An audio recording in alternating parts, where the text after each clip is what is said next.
Welcome to the first show of Andrew's Studio of Serendipity. This is my guest Braxton here, Hello. and we're planning on playing some guitars today, but a little background information, we actually were trained by the same man, That's right. Napier Musics. Same guitar master. We are going to discuss, before we play our instruments, the guitar's natural music. That's right. Sort of how we've learned to play like we do, and what sort of styles are incorporated into how we play. So I would say my natural form of music, in guitar at least, is just like darker blues. I don't know why, it just is though, you know. Mm-hmm. I just like kind of like the blues, and then you just keep it going, and then it sounds a little bit darker, but Right. it sounds good though. It does. Either way. I You know. agree. What about yours? I would say that mine, it's very blues influenced. My playing is, when I started out on electric guitar, blues was like the main thing that I wanted to play. Robin Trower and Jimi Hendrix and guys like that. And then as I started getting into it a little bit more, I picked up some sort of jazz tricks, and now it's like a weird fusion thing. It's got, you got blues, you have jazz here and there to spice it up, keep it interesting, and I think that's mainly it, mostly. I think it sounds good too, like with jazz, and then you mix in a little bit of blues, and then go back to like a upbeat. And Right. you're like happier, and then Yeah. it goes down, and then just a spiral, and it's That's good, true. You know? It does the having the jazz there helps to keep things interesting, really, because you play so many different notes when you're doing jazz as opposed to blues, that it really gives it some like extra dimensions, and it challenges your ear almost, Mhm. which is very satisfying for people that listen. Also, Do you actually think that jazz is like different for instruments too? So like, why is the saxophone always like the main jazz instrument? If you know what I mean. I Like, know what you mean. like that's usually like the stereotype of jazz is Right. like a saxophone playing Mm-hmm. most of the time. That's true. Yeah, I'm not really sure. I know, a lot of the trumpets also are like super big jazz things. People, especially like in the jazz era, where you had all these guys playing trumpets and trying to outplay each other, and then you had jazz guitarists as well. And I think they just mesh really well, because there's so many weird things you can get out of the saxophone. And when you put the saxophone and the trumpet against the guitar, it really creates a nice sort of, you have the softness of the guitar, and then you also have some of the more upbeat, wilder stuff that the saxophone or the trumpet can offer. And then at that point, it's just satisfying to Right. the ear. Exactly. That's Mhm. exactly right. I like how music is just like satisfying to the ear. Like, you just make a combination of a bunch of notes, and Mhm. then I mean, there's like 12 different notes that you can use, and then it just makes like different genres too. Like, Yeah. like jazz, just country, Mm-hmm. even rap, whatever. Right. You know? And the really crazy thing about that is like how so many different genres, I mean, it's all using the same notes, but it's like a lot of the technique and the way you play certain things can determine whether it's bluegrass or country or jazz or blues. And that's also very interesting because, musical instruments, you can just do anything with them, really. Which is very, it makes them very welcoming. That's why they're so much fun. A lot of heartwarming moments with music too. That's true. Like, That's true. you know? It does. I mean, it connects people too. Just not only the playing, but the listening. I mean, go to a concert and everyone there There's thousands of people connecting. just vibing at the same exact time and the same frequency.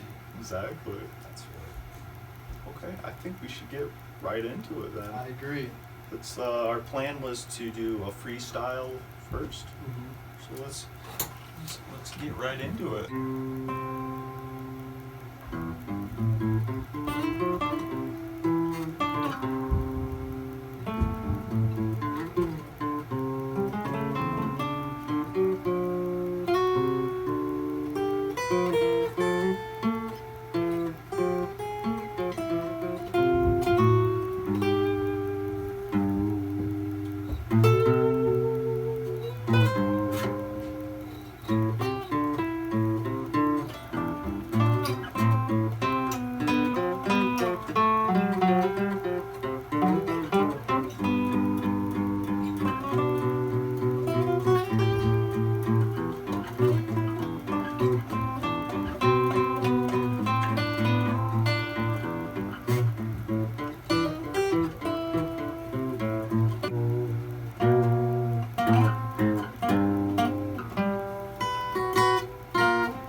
more complex. I'm ready. A little bit more complex out I'm here. ready. I'm ready. I'm ready. Okay. I think it would be just easier if I did the 1, 2, 3, 4 chord and Okay. you did the solo, because I think you're way better at solos than I am. Thank you. For Okay. one, and I'm just like good at just doing like 1, 2, 3, 4s anyway. Okay. So, That so sounds good to me. okay. So what are we thinking? Do you want to do like a darker 1, 2, 3, 4 or a lighter one? We should do. You can do. I mean, dealer's choice, but let's start off with the darker one. Let's see how that goes. Should I start off basic like that? Yeah. 1,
What do you think, dude? It was pretty solid. I think that was pretty good. Pretty good.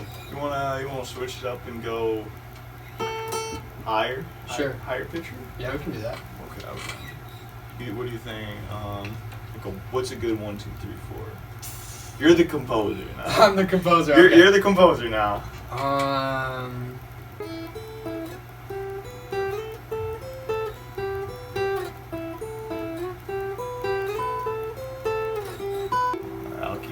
I'll keep doing this. Okay. 1, 2, You 3, can just 4. do. Also, you could just do like you don't have to go to 3 positions if you don't want. You could do. Should I do 1, 2, 3, 4, and then Yeah. like that? Yeah, that'd be good. Okay.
Yeah, that might be cool. Would that work? It might. Might want to try Yeah, it out. we could try. Let's see. What should we do? We should just do the ones we were like the one we were doing before. So Okay. so I was doing. We can just keep doing this one too.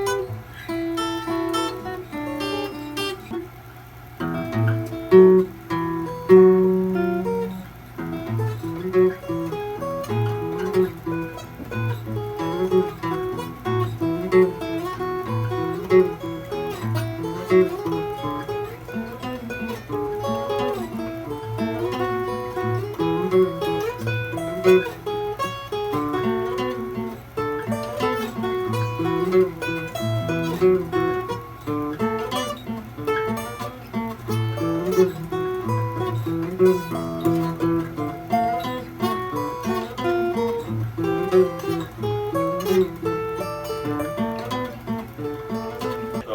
what do you think worked the best? The 1, 2, 3, 4, the freestyle, or the last one we had going, the 1, 2, 3, 4, and then the other person doing 1, 2, 3, 4. I think the first 1, 2, 3, 4 went really well.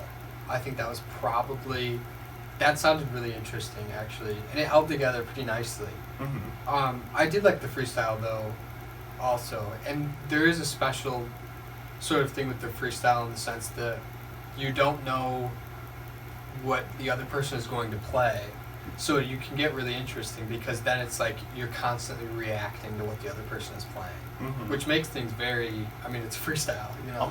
How do you feel personally about a serendipity experience with this show so far, or just today? Okay, I think serendipity is a very interesting sort of thing, especially when we're talking about music and stuff like that, because you know, so much throughout life, and especially when we're playing, things happen that you don't even necessarily know, you don't mean for them to happen, and then when they happen and they sound great, or in terms of a more lifelike sort of stance, if something happens in your life and you don't know it's going to happen, but it does, and things line up perfectly, that is like, you know, it's a really amazing experience, and it definitely makes you feel more connected with things, you know, because I feel like there is sort of wavelengths and just a general sort of frequency that different people run on and the world runs on, and that so much of that like coincides occasionally, and that's when you get the serendipity, and that's, you know, and I think it's strongest when you're talking about music and playing together, because you're both trying to tune in to that specific frequency. And the thing too about the serendipity, it's always a good experience, even if you think it's a bad experience. Bad experiences are good experiences because either way you learn from it. Like if we play the guitar and we were like, oh, this sounds really bad, blah blah blah. Well, if we think like that, then it's obviously going to sound bad. Right. But we came into this with a mindset like, we're going to play good. Right. It's going to sound good. And that's just what makes a good experience too, because you got to have a positive mindset to produce positive music. That's exactly what right. I'm doing, or just like activities, positive activities as well. That's the thing. I mean, you know, that applies to life in general, career or whatever you're talking about. If you have the positive mindset, not only will you see bad things as opportunities instead of like failures, but you also increase the chances that that good things will happen to you. I do believe, because you know, when you have that mindset and you're reaching for something, it's like you almost visualize it, and then you can materialize it as well because of visualizing it. Do you know, I was just thinking, have you ever heard of the law of attraction? So I'm trying to like connect that with serendipity as well, because like when you're thinking of everything, like for example, like we were just thinking of the music that we wanted to do, like you were just doing the solo, so you were attracting like random notes that you wanted, and then you just like applied it to your fingers. Robert Downey Jr. said that like to worry or to think in a bad way is to like accidentally attract that stuff to you. And so it makes sense that if you flip it, if you say, okay, I'm going to think in a positive way, and I'm going to sit down and I'm going to play something really good, then it just makes sense that you would attract a positive experience when you're playing and stuff like that. Thanks for being on the show, dude. Of course, anytime. He's the first guest. I think it was very successful today. I agree. I think it was a lot of fun. And I cannot wait to see how the show progresses and where we move from here.